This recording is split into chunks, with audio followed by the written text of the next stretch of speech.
Welcome to another segment of the Word for Today. And the word for today is endurance. James 5:11 tells us, "Behold, we count them happy which endure. Ye have heard of the patience of Job, and have seen the end of the Lord, that the Lord is very pitiful and of tender mercy." We are talking about endurance. The Cambridge Dictionary states, the ability to keep doing something difficult, unpleasant, or painful for a long time. Curfew takes endurance. It is hard being confined to a house for a lengthy period of time. It is difficult having the liberty of freedom of movement being cut. It can be painful and difficult, but it is absolutely necessary at this time. But in Christian terms, endurance takes on greater meaning. For a believer is asked to endure many trying circumstances while serving an all-powerful God. You didn't get that. Part of the Christian's endurance comes because he or she serves a God who has the ability to wave the situation away, but for one reason or the other, he chooses not to. The pain of the situation is one thing, but the acceptance that God has chosen not to move at this time is another.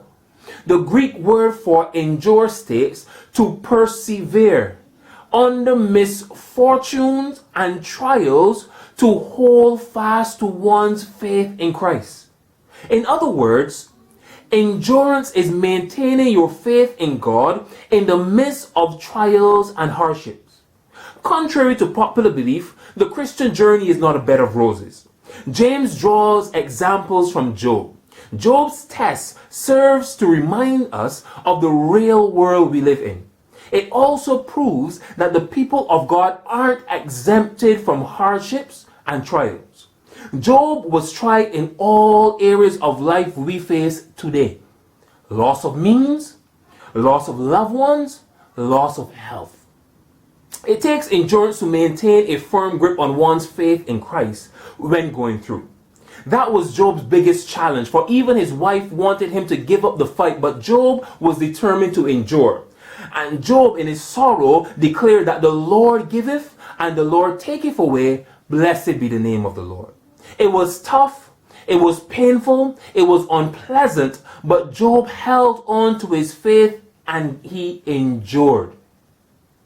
Just as Job's end was greater than his beginning, the believer who looks ahead, the believer who endures to the end shall be saved and shall eat from the tree of life. I said faith helps us to look ahead. I want to tell somebody who is going through, don't stop going through, endure, for there's a light at the end of the tunnel. Romans 8:18 tells us, "For I reckoned that the sufferings of this present time are not worthy to be compared with the glory which shall be revealed in us." This is not a slight on your present suffering, but this is a promise that greater is coming. Endure.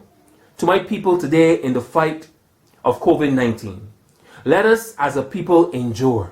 For the fight is not over, the fight is not done. Tomorrow will be brighter with the rising of the sun.